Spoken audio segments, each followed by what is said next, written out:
Chers abonnés, chers amis, bonsoir. J'espère que vous allez bien. Ce soir, j'aimerais vous parler des 4 C, des savers et des spenders au niveau financier et un peu des types de personnalités. Je vais m'efforcer de me contenir en dedans de 20-30 minutes, gros maximum. Donc, c'est une présentation relativement succincte, assez rapide des principes généraux. Ce n'est pas une étude psychologique sur le sujet, ça serait beaucoup plus long. J'aime parler des 4 C parce que ben, ça rime pour commencer. Et c'est des cas que je vois souvent, régulièrement, dans des amis, des gens que je connais et même mon propre cas, notre propre cas à nous. Je trouve ça intéressant d'amalgamer les opposés, si on veut, ensemble pour amener quelque chose, à arrimer des opposés ensemble, que ça fonctionne comme si on veut ensemble.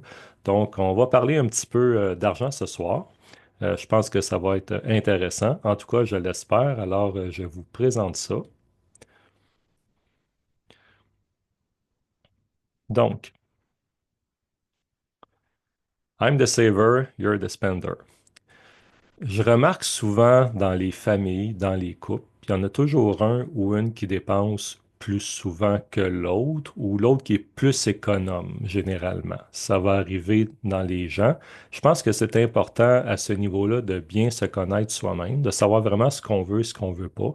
Et si on est seul, c'est une chose. Si on est en couple, c'est autre chose. C'est important que l'autre aussi se connaisse bien, qu'il sache vraiment ce qu'il veut pas, ou ce qu'elle veut pas et de connaître notre relation à l'argent. C'est très, très important de connaître la relation à l'argent parce que c'est ça un peu qui détermine aussi notre vie. Ça détermine un peu aussi notre sens de liberté, ce qu'on va faire dans la vie, ce combien qui va rester dans le compte de banque aussi. C'est quand même très important. Souvent, je demande aux gens, qu'est-ce qui fait que peut-être tu vas devenir riche ou que tu vas avoir assez d'argent ou que tu vas vivre relativement libre, bien souvent, c'est pas le montant qu'on fait, c'est pas la paye qu'on fait ou les revenus qu'on fait, c'est ce qui reste au final. Et quand deux personnes se joignent ensemble, que ce soit de cœur ou d'habiter, de vivre ensemble, c'est là des fois que les choses se compliquent. On va parler un petit peu des définitions. Qui a plus la tendance à dépenser versus une personne qui a moins tendance à dépenser, qui va être plus économe. Vous allez voir qu'il y a des avantages et des désavantages dans chacun des deux. Ensuite, je vais parler un peu de c'est quoi un couple conforme, concurrent, compatible et complice. Vous allez vous demander pourquoi j'ai choisi ça. Ben, ça m'est venu comme ça. Ça commence tous par des C, puis je trouvais que ça avait de l'allure. Et ça fait référence à plein de personnes ou de cas que je connais ou que j'ai, j'ai- j'ai assisté, si on veut, dans ce sens-là. Donc, de quel genre financier es-tu? Premièrement, est-ce que tu te connais bien dans ce style-là, financièrement? Est-ce que tu sais si c'est une personne qui va avoir plus tendance à dépenser ou une personne qui va avoir plus tendance à être économe? J'ai pris les définitions sur Wikipédia parce qu'il y a toutes sortes de définitions là-dessus. Je m'efforce toujours de trouver des sites neutres, donc ils n'ont pas de parti pris par rapport à qui que ce soit ou quoi que ce soit. Et selon Wikipédia, quelqu'un qui est un épargnant, dans ce sens-là, l'économe originellement est donc celui qui a la responsabilité pour des personnes d'une maison, d'une unité d'organisation de données, de leur donner des rations de ressources au temps opportun. Qui est économe n'est pas nécessairement quelqu'un qui est radin. OK? Radin, c'est vraiment à l'extrême. C'est vraiment couper un cheveu en quatre. C'est malsain à la limite dans ce sens-là. Quelqu'un qui est économe, c'est qu'il va penser globalement, puis qui va s'assurer que on manque de rien, que tout est correct, que le temps, l'argent est bien investi, que chaque chose sont à leur place. Désolé, j'ai oublié d'enlever l'automatisme sur la présentation. Contrairement à l'idée qu'on se fait, l'économe n'est pas axé sur le capital. Oui, c'est important le capital jusqu'à un certain point, mais sur les individus. Et on va s'assurer que chaque individu ne manque de rien, que est bien géré, bien investi pour en ressortir à la limite le maximum ou un certain bien-être. Le dépensier, le spender, c'est un dépensier ou c'est une dépensière, c'est une personne qui dépense beaucoup d'argent de façon extravagante, le plus souvent en pure perte. Donc, c'est quelqu'un qui a des passions, c'est quelqu'un qui est vivant, c'est quelqu'un qui a le goût, qui a besoin de vivre, c'est quelqu'un qui est sanguin.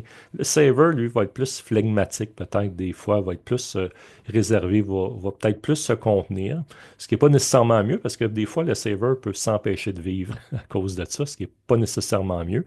Tandis que la personne qui est plus dépensière ou spender, dans ce sens-là, va vivre à fond, va vivre à plein un petit peu plus. L'inconvénient de ça, bien, à un moment donné, on veut dépenser, on veut acheter quelque chose, et là, il n'en reste plus, malheureusement. Bon, c'est le genre de choses qui peut arriver. Euh, une personne pourrait acheter une voiture sport alors qu'elle n'en a pas de besoin. Donc, une personne qui est plus portée à dépenser va souvent acheter des choses pour le plaisir de dépenser, pour le besoin de dépenser, mais souvent, ce n'est pas des choses qui sont nécessaires. Donc, au final, il va en rester moins généralement. La personne qui est radin ou radine, c'est une personne qui économise en fait à l'excès. Donc, ça devient malsain parce que la personne va s'empêcher d'être, va s'empêcher de vivre et va même empêcher les autres d'être et de vivre pour garder des montants d'argent qui serviront peut-être jamais. Est-ce que tu sais si tu vas être là demain? Tu ne sais même pas si tu vas être là demain. Qu'est-ce que ça te donne d'avoir des dizaines ou des centaines de milliers ou des millions de dollars dans ton compte de banque si tu n'as pas la santé et si tu n'es pas là demain? Donc, ça prend un équilibre dans tout ça. Et il y a le moine, bien entendu. Le moine, on n'en parle pas souvent, alias the monk. Le moine, c'est la personne qui ne veut pas toucher à l'argent. L'argent, c'est quelque chose d'éthérique, c'est mystérieux, c'est ésotérique à la limite. Le moine ne veut pas toucher à l'argent. Quelqu'un d'autre va devoir gérer l'argent de quelqu'un qui a une personnalité, si on veut, de moine. OK? Donc, le moine, c'est plus quelqu'un qui va être fermé, réservé, qui va je voudrais pas dire cloîtré, parce que c'est pas nécessairement associé à un moine religieux. C'est plus dans la façon d'être et dans l'attitude de dire, bien, le moine, lui, va juste utiliser ce qu'il a de besoin. Le moine n'est pas une personne qui cherche à faire des profits, à capitaliser nécessairement, à faire beaucoup d'argent. C'est une personne qui a juste besoin de ce qu'il a de besoin. C'est tout. Le spender va dépenser, il ne pense pas à demain. Il vit au jour le jour, mais il vit à fond. L'économe, lui, va plus penser à demain, au futur. Peut-être qu'il va vivre, qu'il va vibrer un petit peu moins, mais il n'en manquera pas. Il y a plusieurs façons d'interpréter ça. L'important, c'est que vous trouviez votre place, votre centre à vous. Qui êtes-vous réellement dans ce sens-là? Bien entendu, en fait, je reviens un petit peu en arrière. Quand on est une personne seule, c'est une chose parce qu'on peut se gérer soi-même. Quand on fréquente quelqu'un ou on est en couple ou marié depuis plusieurs années, c'est une autre chose parce que si les deux personnalités sont semblables, il y a une organisation quelconque à y avoir, mais si les deux personnalités sont très différentes ou qui sont vraiment aux antipodes, comme on dit, à l'opposé, ça peut causer des tensions et des problèmes. Et il se peut que les objectifs qu'on se soit fixés, qu'on n'y arrive pas, ou comme on peut y arriver aussi, ça dépend. Et c'est surtout cet aspect-là que je veux parler selon les personnalités que l'on est. La personne conforme. Généralement, les personnes conformes, c'est des personnes qui veulent bien paraître. Bien entendu, ce n'est pas une étude exhaustive sur les types de personnalités. C'est des grandes lignes en général sur ces types de personnalités-là. C'est des personnes qui vont aimer tout faire correctement. C'est des personnes qui vont vouloir généralement bien paraître, mais pas dans le mauvais sens du terme, juste dans le sens d'être peut-être irréprochable jusqu'à un certain point.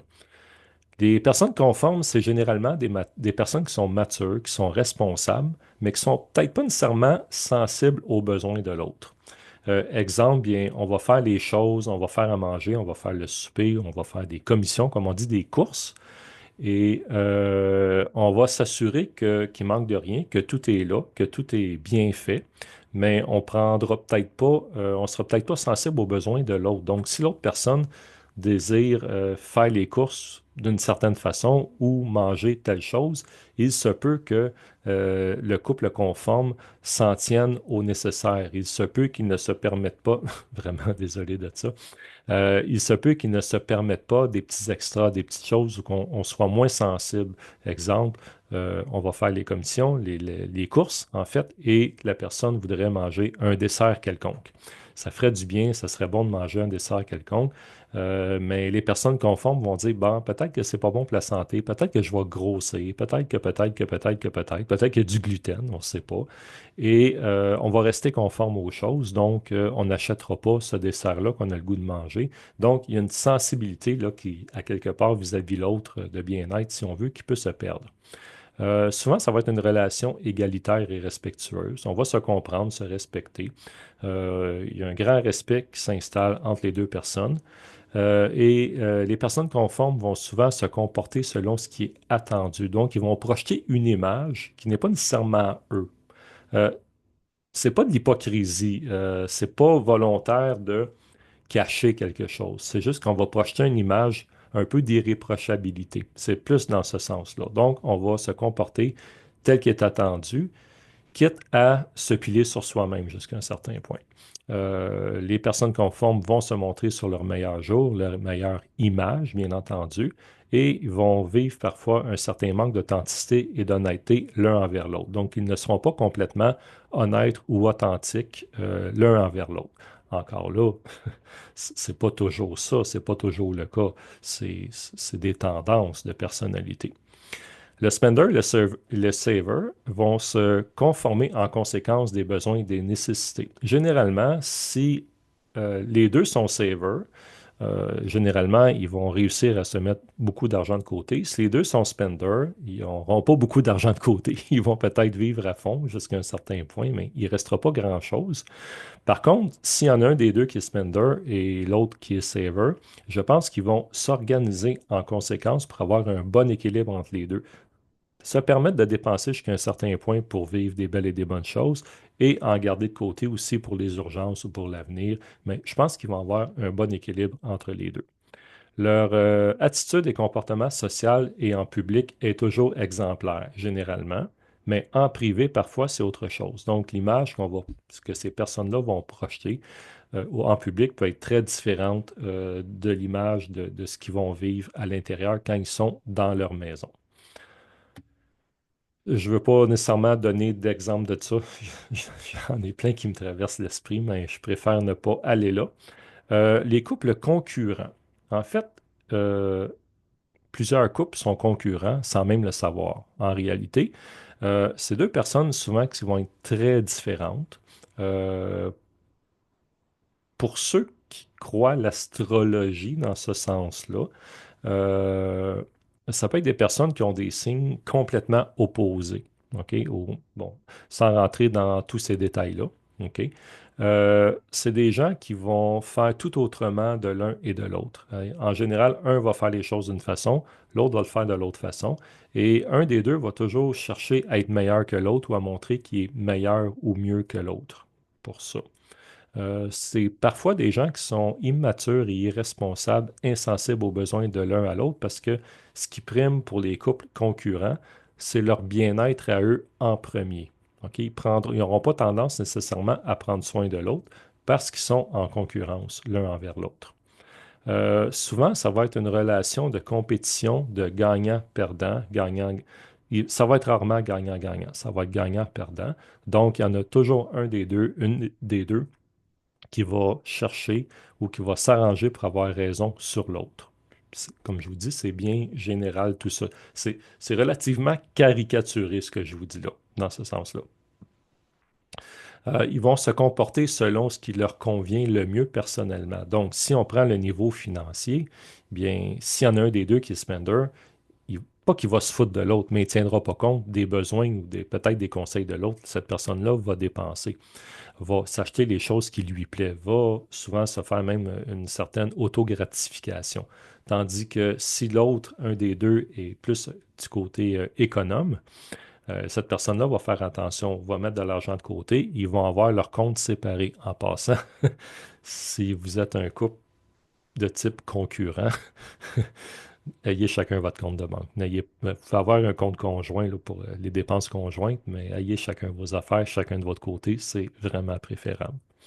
C'est des gens qui vont se montrer meilleurs que l'autre, plus ou moins que. Donc, moi, je suis plus, bien plus que mieux que toi sur certains aspects, ou je suis vraiment moins que toi dans certains aspects, surtout en public. Combien de personnes de couple que j'ai vues s'obstiner en public et se descendre l'un et l'autre en public devant tout le monde, juste pour avoir raison, juste pour montrer qui est mieux, qui a raison finalement. Divergence possible, divergence d'opinion en fait possible entre la personne et le personnage. Les gens qui sont des couples ou les gens qui sont concurrents vont véhiculer une image, vont montrer une image qui ne représente pas nécessairement la réalité de qui ils sont vraiment. Et donc, si ces deux personnes qui sont en couple, souvent, c'est deux personnalités, deux images qui vont rentrer en confrontation. Et c'est des rôles souvent qui vont se confronter. Ce ne sera pas nécessairement la vraie personne, l'identité réelle de la personne. C'est des rôles qui vont s'affronter. Et parfois, c'est un rôle qui va s'affronter avec l'identité réelle de l'autre personne. Donc, ça peut être un couple un peu compliqué. Et quand l'argent est là-dedans, ça peut vraiment compliquer les choses. Exemple, ils seront souvent en mode confrontation, bien entendu. Qui va avoir le dernier mot? Qui va avoir raison? Donc, si les deux sont de type financier différents, ça va être très difficile à vivre et très difficile à gérer.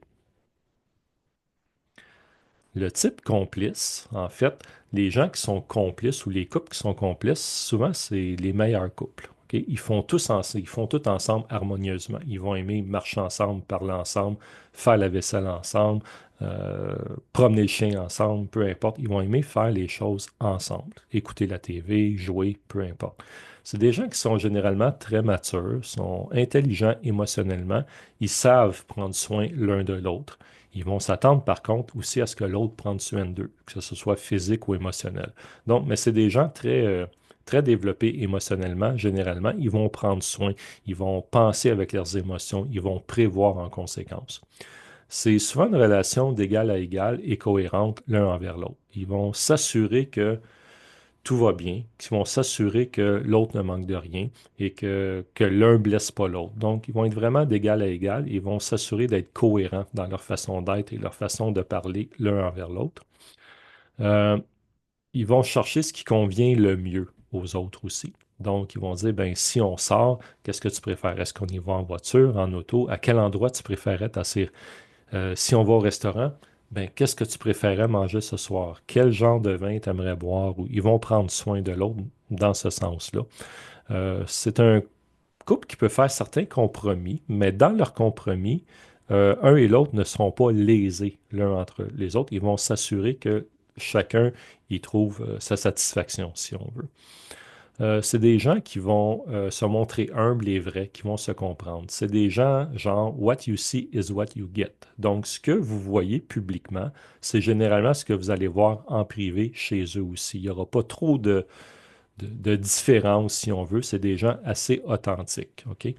C'est pas des gens qui cherchent à projeter une image ou à donner une impression quelconque. C'est des gens qui sont comme ils sont. Ils sont vrais, puis ils sont comme ça, qu'ils soient seuls ou avec quelqu'un d'autre. Donc, l'authenticité, l'honnêteté et l'intégrité l'un envers l'autre va généralement prédominer. Le spender et le saver vont s'harmoniser en fait en conséquence dans leurs besoins et dans leurs obligations financières. Donc, ils vont s'assurer que chacun est bien. Et je recommande toujours à tout le monde d'avoir chacun vos choses, chacun vos comptes, un compte conjoint puis les dépenses conjointes selon le cas, si vous habitez, si vous vivez ensemble. Bien entendu, si vous êtes un couple, mais vous n'habitez pas ensemble, c'est autre chose pour ça. Donc, ils vont chercher à harmoniser puis à faire le mieux pour les deux. Donc, on va s'assurer qu'on ne dépense pas inutilement ou qu'on ne blesse pas l'autre dans nos dépenses. Et on va s'assurer aussi qu'on en a assez pour vivre et faire nos voyages, faire nos choses, se faire plaisir, se permettre des petites sorties, se faire des beaux petits cadeaux. C'est des gens qui vont aimer souvent se faire des cadeaux mutuels un envers l'autre. OK? Donc, mais ils vont respecter les obligations financières parce qu'ils ne veulent pas être eux-mêmes lésés. Ils ne veulent pas léser non plus l'autre. Ils ne veulent pas léser leur conjoint, bien entendu. Ils se soucient toujours de l'un et de l'autre en premier lieu avant eux-mêmes. C'est généralement ce qu'ils font. Ils sont très avenants l'un envers l'autre, au risque, souvent, à la limite, de se léser eux-mêmes. Ils vont préférer avantager l'autre au risque de se léser eux-mêmes. Ce sont les gens qui sont complices, généralement. Les couples qui sont complices, généralement. Compatibles. C'est une espèce d'amalgame entre les différents types que je viens de parler. Les couples compatibles, ils font beaucoup de choses ensemble, du mieux qu'ils peuvent. Donc, c'est pas des gens nécessairement qui sont complices, qui vont toujours tout faire ensemble, puis que ça va couler tout seul, puis qui vont penser la même affaire en même temps, qui vont avoir le goût de la même affaire en même temps tout le temps. C'est pas nécessairement ça. C'est des gens qui vont aimer faire des choses ensemble, mais qui vont garder leur individualité. C'est des gens qui ne seront pas nécessairement fusionnels ou fusionnés, un peu des fois comme les complices pour avoir tendance à faire, mais ils vont aimer être ensemble, faire des choses, mais retrouver leur solitude ensuite, puis se respecter dans chacun leurs activités, chacun leur solitude, si on veut. Ils vont s'ajuster, ils vont s'adapter l'un à l'autre pour que ça fonctionne bien, pour être bien et heureux ensemble, mais ils ont besoin de leur petite solitude, ils ont besoin de leur individualité séparée et que ça soit hautement respecté. Ils vont développer un respect, vraiment désolé encore, ils vont développer une espèce de respect l'un envers l'autre malgré leurs différences. Ils vont être capables de se dire, ben moi je suis comme ça, toi tu es comme ça, et on va regarder nos points qui sont semblables et on va regarder nos points qui sont différents et on va s'assurer, on va s'arranger que ça fonctionne. On va essayer de s'harmoniser ensemble. Nos points qui sont très différents, on va se donner la liberté d'être ce qu'on est, d'être différent et de faire nos choses chacun de leur côté. Mais dans nos points qu'on est ensemble, si on veut qu'on est semblable, on va faire ces activités-là ensemble. Ils vont se montrer sur leur vrai jour généralement, sans nécessairement tout montrer. Donc, c'est des gens souvent qui ne seront pas hypocrites ou qui ne feront pas de cachette l'un envers l'autre. Ils vont se garder une petite gêne. Ils vont dire, ben ça c'est individuel à moi, ça m'appartient, je ne veux pas nécessairement que l'autre le sache, peu importe c'est quoi. Mais ils vont se respecter, ils vont s'ouvrir. Ils ne seront pas complètement ouverts, peut-être nécessairement l'un à l'autre. Ils vont se garder peut-être une petite partie d'ombre personnelle, si on pourrait dire ça comme ça. Mais ils vont quand même s'ouvrir et se révéler l'un à l'autre quand même en bonne partie jusqu'à un certain point.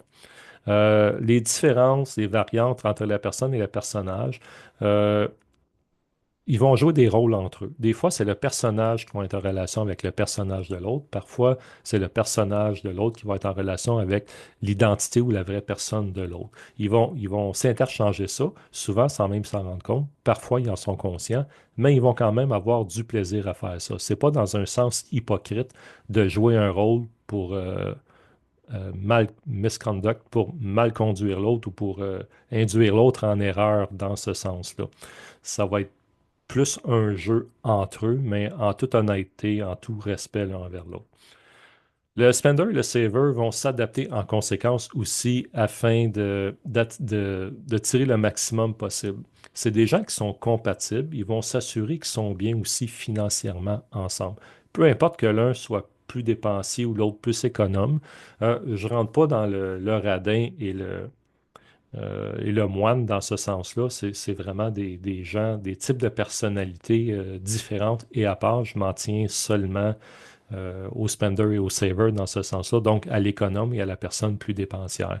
Mais ils vont s'organiser que ça fonctionne bien ensemble, que chacun ait assez d'argent, que les budgets soient respectés, que les choses à payer doivent être payées. Mais ils vont avoir leur petit compte à eux, leurs choses. Puis peut-être qu'un va être plus riche que l'autre. Puis ils vont avoir leur petite place à eux pour ça. Euh, Ils vont parler d'eux, de leurs différences, mais seront en harmonie dans leurs différences et dans le respect. Ils vont être capables de s'identifier l'un à l'autre et envers les autres, de dire, ben, moi c'est ça, elle c'est comme ça, ou lui c'est comme ça, mais ils vont se respecter. Ils vont, au lieu de s'obstiner ou d'essayer d'avoir raison comme les couples concurrents, non. Toi tu es comme ça, moi je suis comme ça. C'est pas que tu as tort, c'est pas que tu as raison ou que j'ai raison. C'est comme ça. Et on va amalgamer ça ensemble pour que ça fonctionne bien. Je vous dirais qu'ils vont plus avoir cette attitude-là. Maintenant, je vous pose la question, toi, de quel style es-tu? Donc, on peut être différents styles. L'important, c'est de bien se connaître. OK?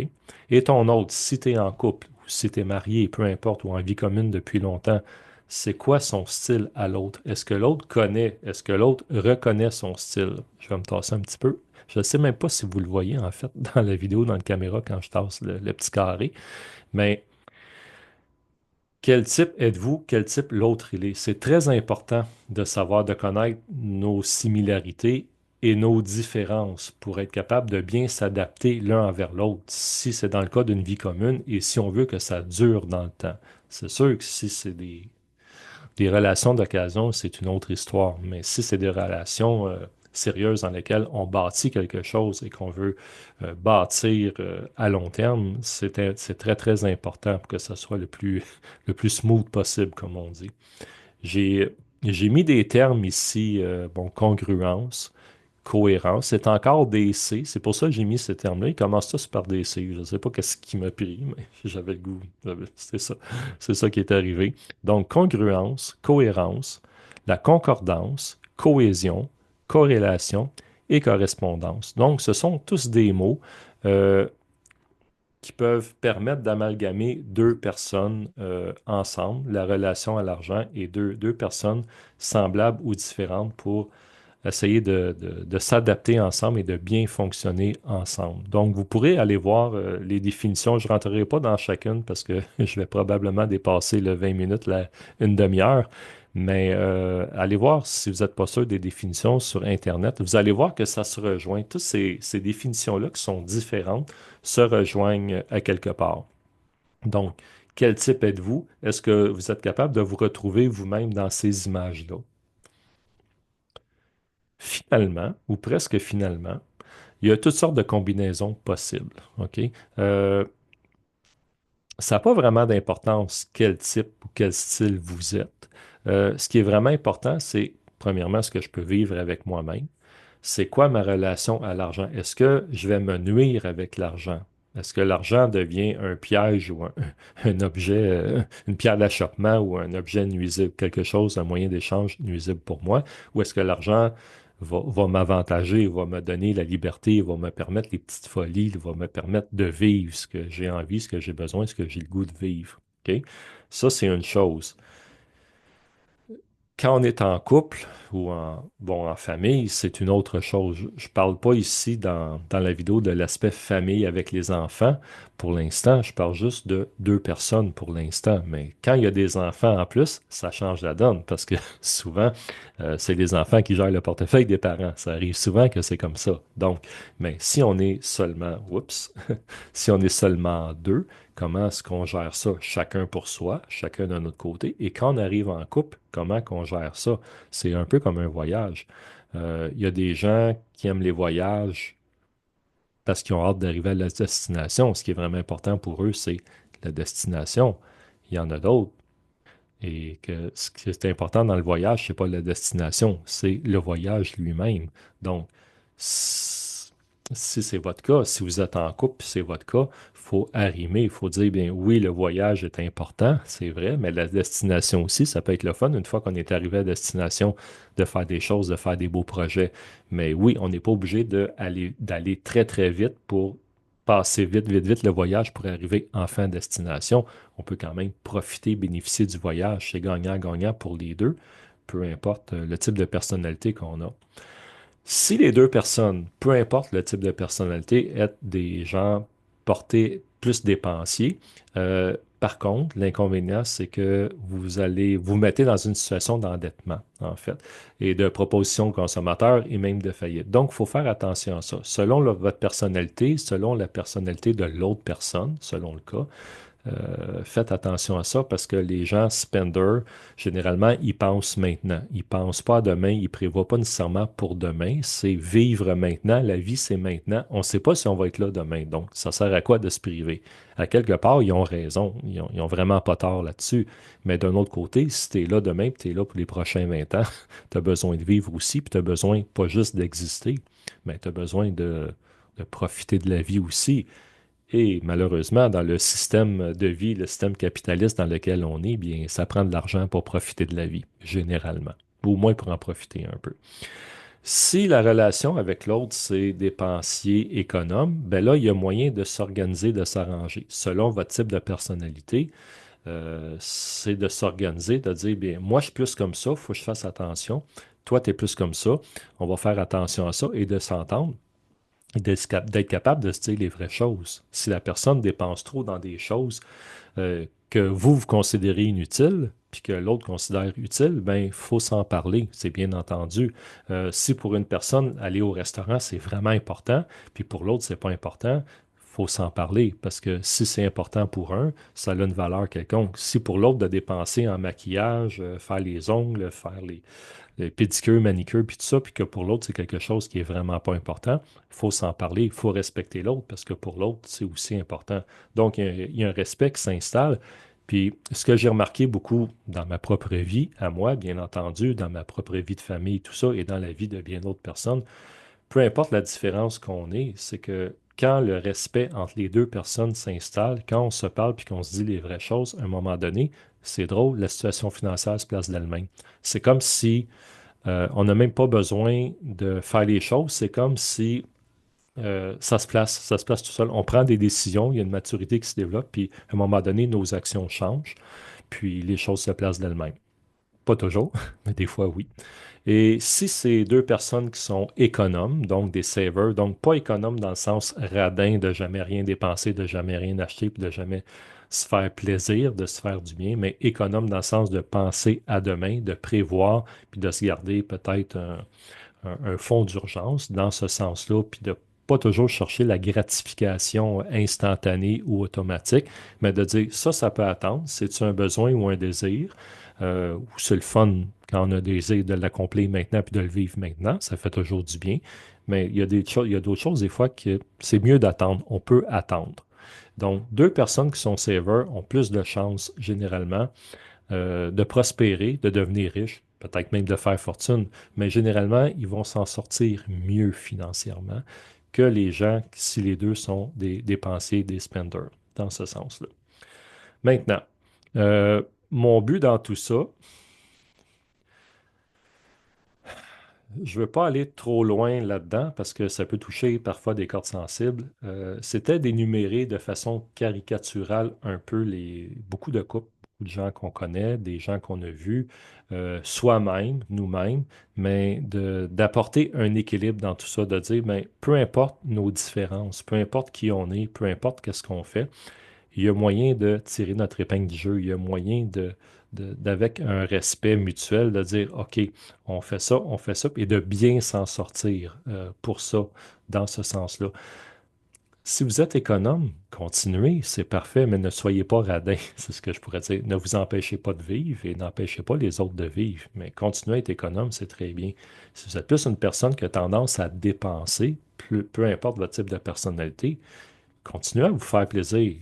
C'est bien, c'est bon de se faire plaisir, mais peut-être pas au détriment de l'autre, peut-être pas au détriment de manquer du nécessaire ou d'un moment de se retrouver avec un compte de banque qui est vide, puis que là, quand on a des choses, des obligations à payer, on ne peut pas les payer parce qu'on a dépensé sur des choses, des fois, qui sont futiles, qui ont fait du bien maintenant, à l'instant, mais que finalement, à long terme, ils ont causé plus de tort que de bien. C'est dans ce sens-là. Sur ce, bien, je vous souhaite une bonne fin de soirée, puis au plaisir de vous retrouver après les vacances de Noël, donc à partir du 15 janvier, probablement. À bientôt.